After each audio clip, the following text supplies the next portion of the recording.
श्री गोपाळ कृष्ण भगवान की जय। निळा नंबर 131। मद ऐसाला कलियुगाच्या धर्माचे निरूपण। छिन्न पापीहून मद ऐसा देई गावाला पुराण ऐकायला गेली। पुराण ऐकून आली, दंडते घातली, श्रीचरणा लागली, मग सर्वज्ञांजवळ बसली। सर्वज्ञांनी विचारले, बाई तुम्ही कुठे गेल्या होत्या? ती म्हणाली, जीजी मी देई गावाला पुराण ऐकायला गेली होती। सर्वज्ञ म्हणाले, बाई ते काय सांगत होते? मद ऐसा म्हणाली, जीजी ते कलियुगाच्या धर्माबद्दल सांगत होते। सर्वज्ञ म्हणाले, ते काय सांगत होते?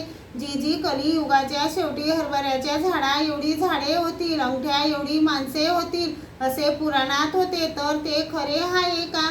सर्वज्ञ म्हणाले, होतील बाई, पण कलियुगाच्या शेवटी काय काय होईल याविषयी ते काय जाणतील ते आम्ही तुम्हाला सांगतो। कलियुगाचे 3 लक्ष वर्ष गेल्यानंतर 4थे लक्ष प्रारंभ होईल आणि त्यातील शेवटच्या 1000 वर्षातल्या काळात कोणताही मार्ग धर्म आचरणात राहणार नाही, जात पात राहणार नाही। कलियुगी सुविद्या न सुपरती, कुविद्या सुपरती।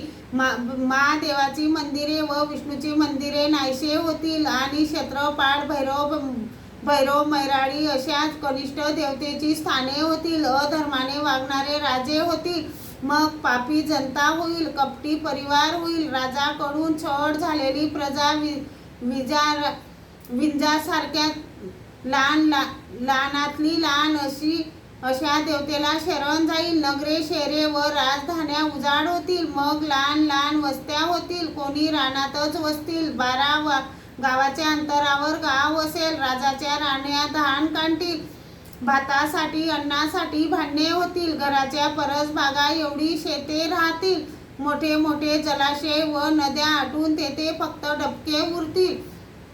मुठभर सोने देऊन चुटभर पाणी मागितले तरी मिळणार नाही, पासाभर सोने देऊन घासभर अन्न मागितले तरी मिळणार नाही।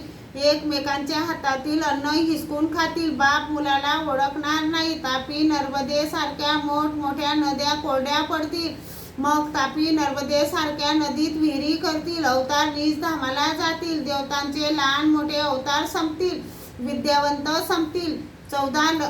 4था लक्ष कलियुग जात असताना त्यामध्ये 10 सहस्र शिल्लक राहतील। त्या कालखंडात हरभऱ्याच्या झाडा एवढे वृक्ष वाढतील, अंगठ्या एवढी माणसे होतील, अडीच्या आयुष्या इतके माणसाचे आयुष्य होईल। एका दिवसात तीनही ऋतू होतील, पुढे चालून शेवटी 12 वर्ष एकसारखा दुष्काळ पडेल।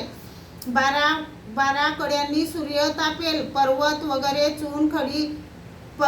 वगैरे चूनखडी सारखे भाजले जातील। नंतर 12 वर्षापर्यंत अतिवृष्टी होईल, मग 4ही मेघ तिच्या सोंडी एवढ्या जलधारांचा वर्षाव करतील। श्रीकराने दाखवले, सर्व पृथ्वी जलमय होईल, सर्व भूमी सपाट होईल, मग त्यावर कलियुगाची निर्मिती होईल बाई। मद ऐसा म्हणाली, तरीही दुःखे कशाने चुकतील? सर्वज्ञ म्हणाले, बाई येथेच या होई जे ते चुकेती, आम्ही सांगू ते करा तेव्हा चुकतील।